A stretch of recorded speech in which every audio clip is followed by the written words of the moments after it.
Hi everyone, welcome back. I'm back with a new stone and a new translation. This was sent to me by Peter Chesbrough from Britain's Hidden Histories Facebook group. Um, he sent me the West Downstone found in North Devon in 2012 amongst a pile of rubble left from a clearing of an old roadside wall.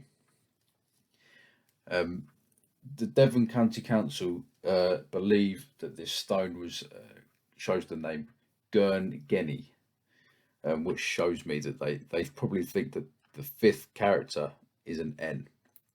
Um, I think it looks more like an A personally, so I've gone with an A for my translation, which gives us Gwrageni or Gwrgan, which sounds an awful lot like Gwrgan. So I've looked for some possible candidates for Gwrgan in Dumnonia. There was two that stuck out to me.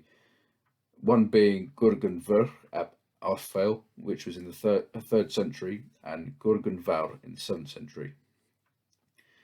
Interestingly, both are connected with both Dumnonia and Gwent, and personally I believe the stone to belong to the latter. Not much is known about Gwrgan Fawr other than he was the last king of Ergenig, which is the old kingdom of Gwent, and was afforded the title Great or Fawr, and that he was the father of Onbrust, who is the mother of Arthurius ap Moerig, or Arthur II. Gwrgan Fawr was eventually driven out of the area by his son-in-law King Moerig, who seized land for his son Arthurius, enabling Arthurius to eventually inherit Glamorgan and Gwent. Gwrgan and his sons Caradog and Morgan flee to Dumnonia, where Gwrgan is granted land. 12th century historian William of Malmesbury regards Gwrgan Fawr to be the king of Dumnonia. So Gwrgan was chased out from his old kingdom and may have actually claimed a new one, which is quite a comeback. It's understandable how this could contribute to Gwrgan being afforded the title Great or Fawr. Gwrgan's alternative name is Aurelian the Great, which is not to be confused with the 3rd century Roman emperor. But when translating the stone, more examples of Gwrgan's character are visible. So,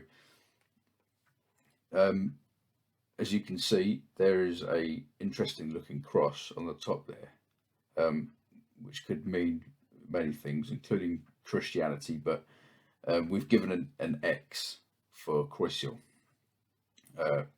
So welcome. And for the rest of the message, we've broken it down into 4 separate parts.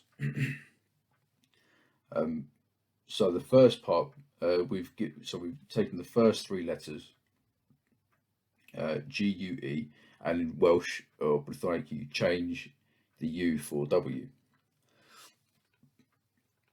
So we've got Gwi or Gwi. So I've chosen 3 words which really stuck out to me, which really gave me a kind of feeling for the sentiments that came through for this, which was Gwini, which was to serve or to minister, and Gwini dog, husband, or Gwelidon, which all 3 of those give a kind of patriarchal feel, so it would make sense of to be attributed to a king. Okay, so the N, which that they think it's an N, I think it's an A, so I've gone for Ra. 3 words for that were Radian, Ragorgamp, and Raclide.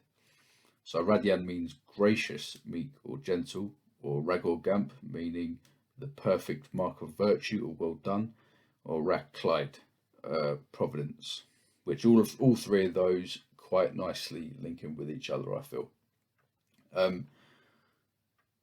And then we've got GE, and I've gone for Genai, which is mouth, and the last 2, the last 2 that they kind of there's the second to last character. I think it's an N, but you can see how it could potentially be given as a H. So I gave the possibility. I checked for for H, and it gave me an abundance. But I've gone with N, which is what I feel it is. So nidud, which is one that encumbereth. So the last two chunks, if you will, read a mouth, one that encumbereth, giving for Welsh syntax, reads as an incumbent mouth, if you will. So the whole translation, I feel, reads in English something like, welcome, a servant leader who ruled with providence, good nature and dutiful speech. The welcome making sense in that he was an incomer, and if we take the history of William of Malmesbury to be true, when Gwrgan fled Gunnig, he went to Dumnonia, so he would have been an incomer there, which makes sense for the welcome. And Wilson and Blackett also give Gwrgan as the amiable man, which also is in line with the message that I've extracted. I believe the stone serves as another example of how the ancient British writing system is able to encapsulate extensive coherent messages, which shows evidence to be of a highly literate society. So I enjoyed doing that and enjoyed making this video.